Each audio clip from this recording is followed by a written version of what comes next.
Shabbat Shalom, and Chodesh Tov. When Beyoncé's 5th album came out, I listened to it obsessively. I couldn't get over the songs that contained powerful feminist messages about the worth of women and our right to self-determination. I was so excited about her empowering words, and I wanted to share. I played a track for my mom that contained the lyric, "I'm a grown woman and I can do whatever I want." I was crestfallen when she didn't completely love it. And I asked why. She said, "Nobody should do whatever they want." Now, far be it from me to criticize Beyoncé, but there was truth to what my mom said. Of course, Beyoncé was talking about women breaking out of the mold of societal expectations and the very real constraints felt even by women as powerful as she. But my mom was thinking about the personal responsibility of every individual, regardless of their status or position, to consider more than their own wants and needs. This very question is taken up by Moses in this week's Parsha, Re'eh. Lo ta'asun kechol asher anachnu osim po hayom, ish kol hayashar be'enav. You shall not do as we do here and now, each person acting as they please. Moses tells the Israelites, you cannot just do whatever you want, whenever you want. You must not. The key phrase here is, ish kol hayashar be'enav, each person according to their view. Rabbi Eliyahu ben Shlomo, the Vilna Gaon, understands this as a person acting out of self-interest, as opposed to what is good for the community. The medieval commentator Bechor Shor takes this notion even further. He describes a scenario in which Israelites would fulfill their obligation to bring tithes and offerings, but they would bring them to local sanctuaries instead of the Mishkan, the tabernacle that served the entire people. To do so would be to the detriment of the Mishkan, and thus to the Israelites as a whole. The key critique here is that if we act only according to our own notion of what is best, we may cause others to suffer. This is one explanation for Deuteronomy's strong emphasis on the commandment to worship at a centralized sanctuary. The phrase, Hamakom asher yivchar Adonai, the place that God has chosen, appears 12 times in this parsha alone. Again and again, this phrase is repeated, reinforcing the importance of the message, Lo ta'asun ish kol hayashar be'enav.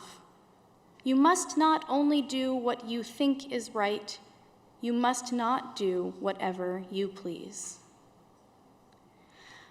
But lest you think that the Torah is speaking against the notion of free will, we need look no further than the first verse of the Parsha. Re'eh, anochi noten lifnechem hayom bracha uklala. See, I set before you on this day blessing and curse. God is offering us a choice, laying out the options and leaving it to us to decide. This theme is reiterated throughout Deuteronomy. The Israelites are issued commandments and directives, yes, but are also told with great clarity that the choice is in our hands. So why are we given this choice? What is the point of mitzvot, of the commandments, if we can decide to do them or not to do them? Again, the parasha provides an answer.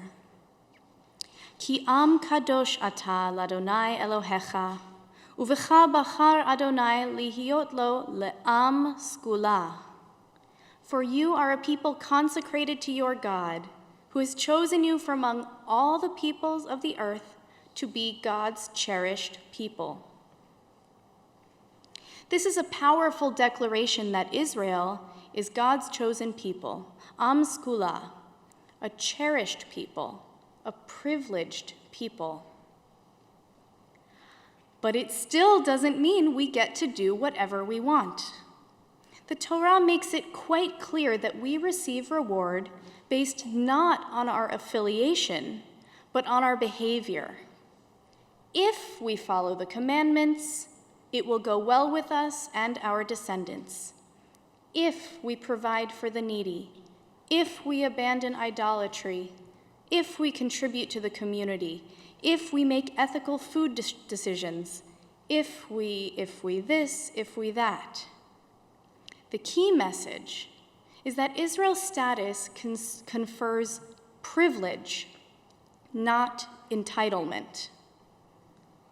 As Am Skula, God's cherished people, God is positively disposed to Israel. But we do not receive blessing simply by being. God's favor is conditional, contingent on what we do. This is the critical difference between privilege and entitlement. A person has privilege if they have a particular advantage or derive some benefit from their status or situation. This is a fairly neutral term. Entitlement, on the other hand, can be defined as the belief that one is more deserving than others based on that privilege. I expect this phenomenon is recognizable to all of us in one form or another. So many of the ills that plague our society and civilization have at their root a sense of entitlement. Racism and white supremacism, misogyny, rape culture, homophobia, transphobia, hatred of the poor, anti-Semitism, Islamophobia, persecution of immigrants, every kind of bigotry that poisons humanity thrives on the notion that one group is deserving of privilege while others are not. Our Torah vehemently disagrees with this. Practically in one breath, our text tells us that we, Israel, are a privileged people, but that we must never act with entitlement. This seems like a clear and fairly simple message, but if it were really so easy to heed, the Torah would not have to repeat the idea so many times. Because even if we are on board with the principle, it may require practice to embody it. Fortunately, we are provided with many opportunities to practice, to do a spiritual audit of our beliefs and our actions, our principles and our deeds. It is no coincidence that this parasha falls on the same day that we observe Rosh Chodesh Elul. Parshat Re'eh reminds us of our privilege and warns us against entitlement at the very time of year that we are invited to start the process of teshuvah. Elul is the month that precedes Rosh Hashanah, the Day of Judgment, and Yom Kippur, the Day of Atonement. And it starts right now as the sun is setting.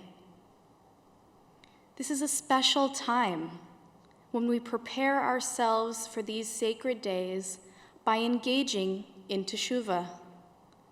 This is the process of self-examination by which we identify how we can be the very best versions of ourselves and strive to manifest it. It is a time of reconciliation, first with ourselves, then with each other, and ultimately with God. This is a time when God's mercy and compassion are heightened. It is said that on Rosh Chodesh Elul, God tells Moses, who broke the first set of tablets, to ascend Mount Sinai once more and receive a second set. So we learn that Elul is a time when God is especially receptive to our teshuvah, to our repentance.